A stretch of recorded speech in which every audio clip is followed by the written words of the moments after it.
Ted wants to have $25,000 available in 7 years for a down payment on a house. He has inherited $20,000.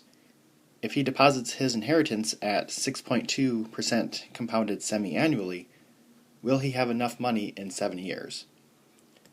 So on each of these questions, I'll provide 2 boxes. Now, you may need less boxes, you may only need 1 box, or you may need more boxes, but on each problem I will provide 2 boxes. So the question is asking, will he have enough money in 7 years? So what we are going to do is we are going to find the future value, so how much he actually has in the future, and then compare that to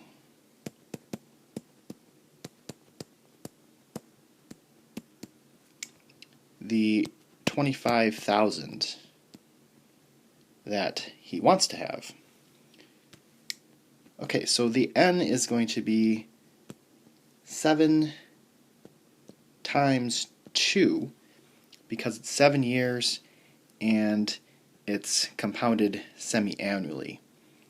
So the PYCY is 2. The interest rate is 6.2%.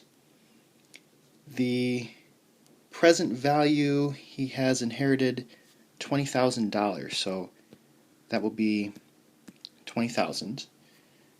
There are no payments, and we are looking for the future value.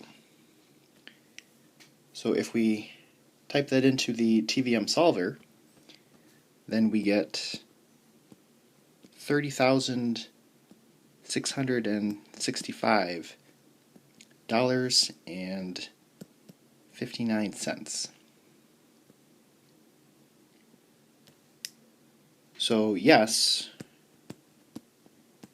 he will have enough. He has way more. He has $30,665 and he only wanted to have $25,000.